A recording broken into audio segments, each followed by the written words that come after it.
Good morning. Thank you. Welcome, dear friends. I'm so happy you're here. Thank you, Jim Bialik. It's so nice to have him be our new president of the patient safety movement. He had really big shoes to fill with Sheila Creel. No, is Sheila here today?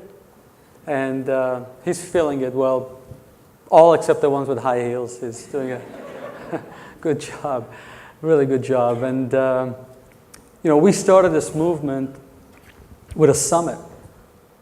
And we didn't know if it was going to turn into a movement or it was going to be one summit.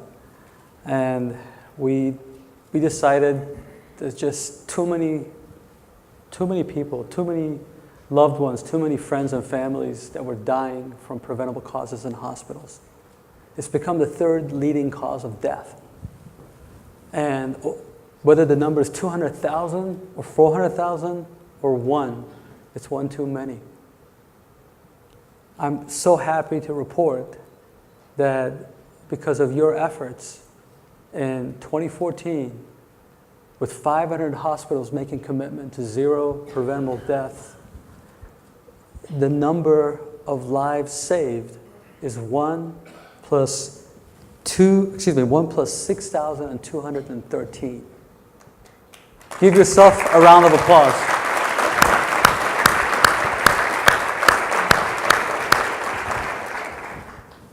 1 plus 6,213. Last year, after 1 year from the first summit, we reported 612 plus 1.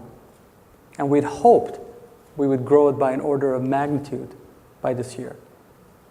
We went from 50 hospitals to 500 hospitals.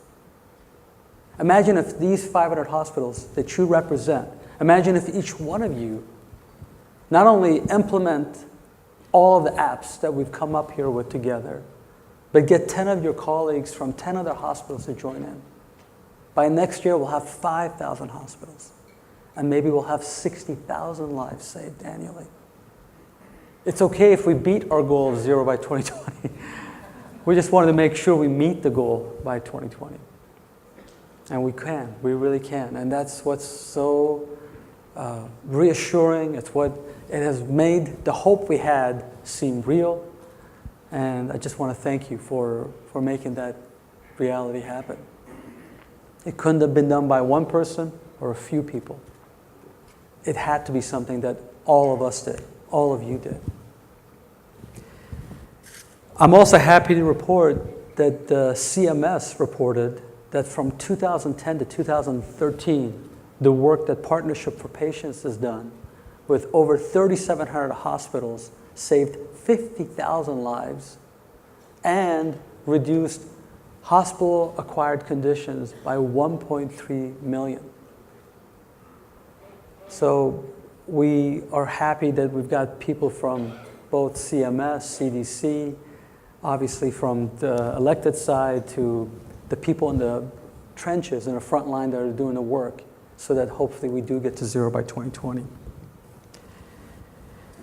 It's been a very busy and productive year. This summit, while it's a great opportunity to learn from each other, to challenge each other, it's the summit.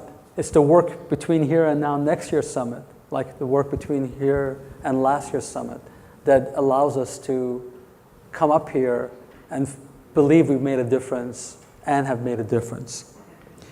We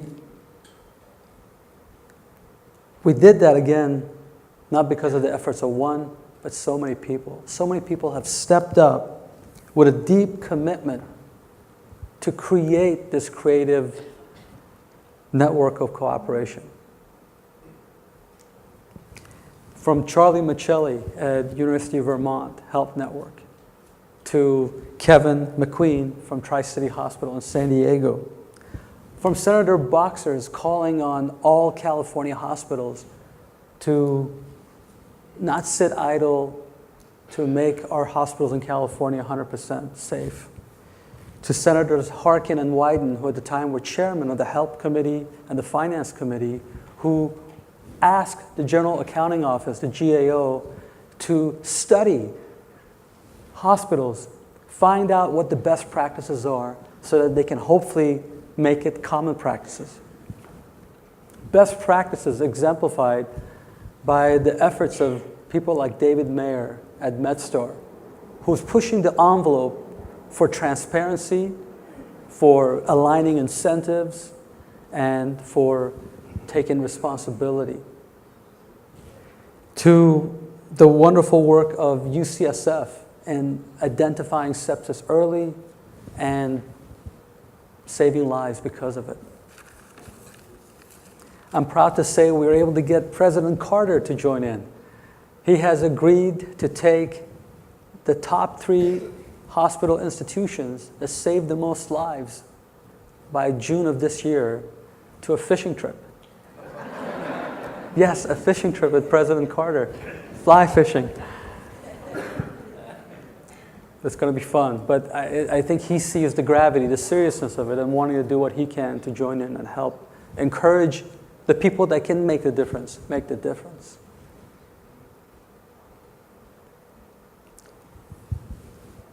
Just imagine if next year we can really report on 5,000 hospitals making these commitments. Together, we're leading. We're unsiloing. We are educating, and it's working. Our apps are working. Our attitude is working. Our process and honest commitment to patient safety is working. Our love is working. And we've made it possible. We've made this dream possible that we can really get to zero. And we're going to eradicate medical errors and prevent preventable harm. We've shown that it's not complicated. Our 7 guiding principles is all you need. Unifying the healthcare ecosystem. Identifying problems that cause preventable deaths. Coming up with actionable patient safety solutions to them. Creating this commitment-based approach where hospitals make the commitment to implement them and report on the before and after.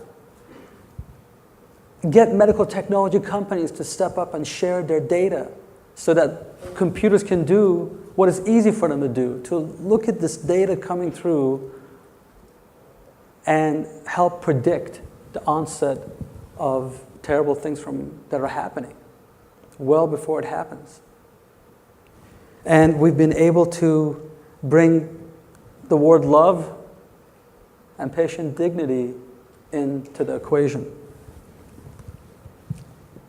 We've shown that we don't have to be superheroes. We don't have to be perfect.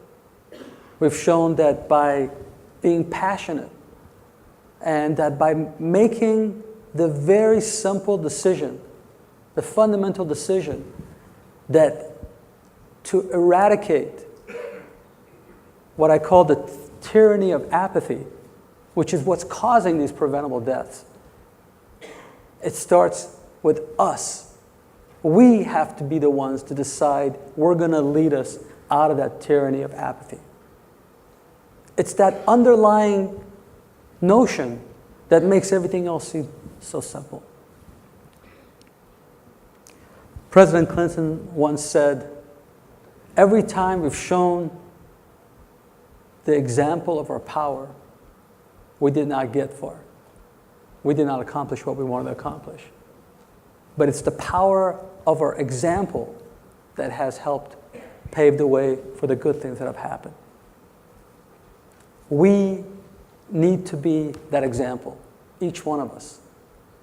The example of love for the patient, of knowing that we're the only ones who should step up. I mean, when this issue of medical errors was raised by Institute of Medicine in 1999, the most brilliant scientists and clinicians did step up, and they did do things. But it wasn't until the rest of us that weren't as brilliant, that weren't as sophisticated, we decided to step up and make a difference, that we have seen this dramatic change, this dramatic difference. Now, we've done a lot of good things, but one thing I want to dramatically improve this year is how to get more of our volunteers' time. We have so many people that come to us that are not in the hospital where they can go implement these solutions, but still want to help. I have had software engineers come up to me, I want to help you write software for whatever you need. We've had financial analysts, we've had moms, dads, children, some younger than others. They've come to us saying, we want to help. I want to be able to say, yes, come on in and help. And we're going to do something. We're going to get one person to help manage and bring in all the power of the volunteers. Because if we're really going to get to zero, we're going to need everyone's help. We're going to need more help. We're going to need a bigger room. Next 2 days, we have much to learn, and we have much to challenge each other with. We have assembled passionate leaders of patient safety, and they really are the best of the best. We'll hear from those who are on the front line figuring out how to deal with Ebola and what we can take away from that. We're going to hear a lot about assertiveness, but I want to give you an example of that assertiveness. These wonderful, brave people that are out there doing this work, we could have easily been shy, but we weren't. We said, please don't come to our meeting unless you've been away from that environment by more than 21 days. That's just an example of asserting what might make common sense, but sometimes people are afraid to say. And I can assure you that they have been out of that area by at least 21 days.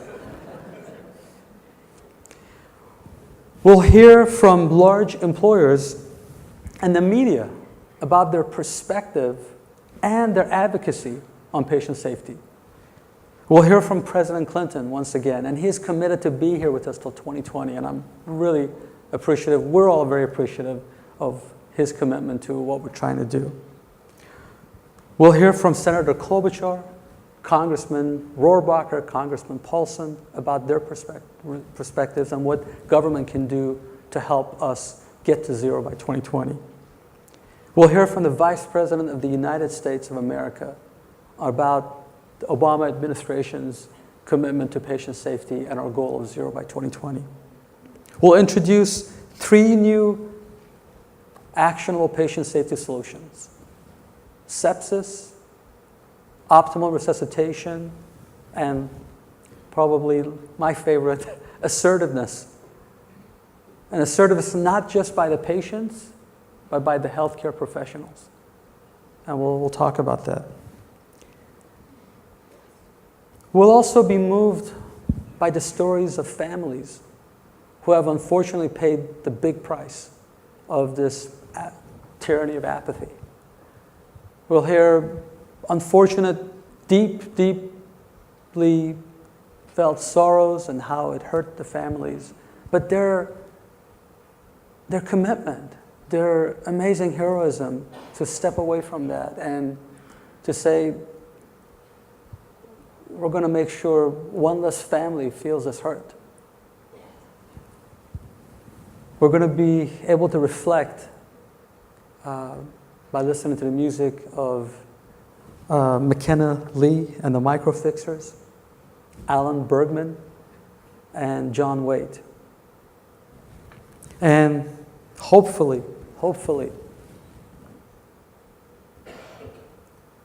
we'll leave stronger and more than ever committed to defeating this tyranny of apathy, which is taking 200,000 lives away from us in the US and 3 million worldwide.